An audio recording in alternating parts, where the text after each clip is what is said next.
नमस्कार मित्रांनो, हे आमचा सर्वांचं आवडतं रेल्वे स्टेशन, एअरपोर्टला पण लाजवेल असं नुकतंच बांधलेलं रत्नागिरी रेल्वे स्टेशन. हा तर मित्रांनो, आज मी तुम्हाला गणपतीपुळे फिरायला नेतो. हेच ठिकाण तुम्ही आपला आवडता कॉमेडी सिनेमा नवरा माझा नवसाचा यामध्ये पाहिलं असेल.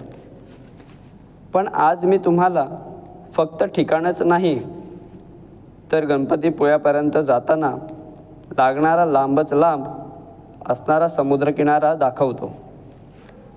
रत्नागिरी ते गणपतीपुळे जाताना सर्वात जवळचा रस्ता हा आरे आणि वारे या गावातून जातो. हा रस्ता 28 किलोमीटरचा आहे. हा पहा, अतिशय सुंदर आणि चांगला रस्ता. कोकण म्हटलं की अशाच निसर्गातून हिरव्या चादरीतून पुढे जात राहावं लागतं आणि जाता जाता लागतो तो जांभ्या दगडाचा लाल मातीचा लपलेला खजिना. गणपतीपुळ्याला जाताना हाच तो बीच, आरेवारे बीच, जो सर्वांना आवडतो. आणि गणपतीपुळ्यानंतरचा आवडीचा जर कोणता समुद्र किनारा बीच आवडत असेल तर हाच तो आरेवारेचा बीच. गणपतीपुळ्याला जाताना अनेक असे बीच तयार होत जातात. निसर्गाने स्वर्ग उभारला तो हाच कोकणाच्या नशिबात. किती सुंदर ना.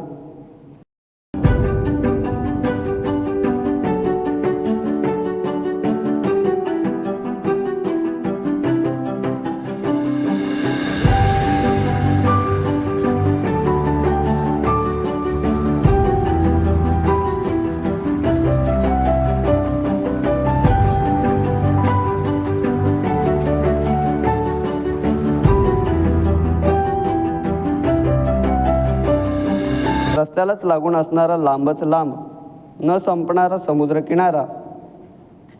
आणि तुम्हाला सांगतो, समुद्राखाली आणि त्याला लागून असणाऱ्या रस्त्यावरून गाडीने जाताना जो अनुभव मिळतोय तो घरात बसून मिळूच शकत नाही. त्यासाठी या कोकणातल्या स्वर्गात यावंच लागेल.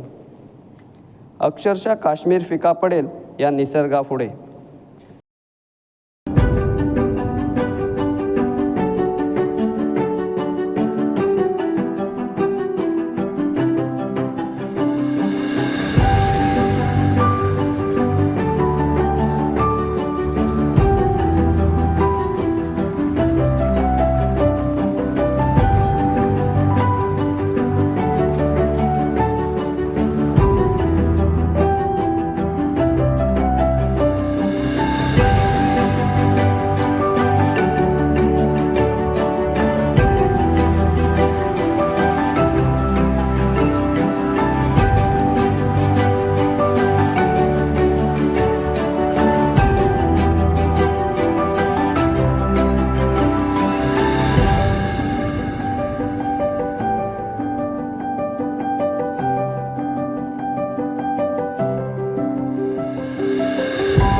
आणि आलो बघा गणपतीपुळ्याच्या मंदिराच्या ठिकाणी.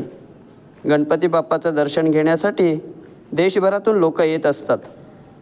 गणपती मंदिराची वास्तू या निसर्गात वसलेली असून निसर्ग या वास्तूसोबत माणसाला जगण्यासाठी सकारात्मक ऊर्जा देऊन जातो.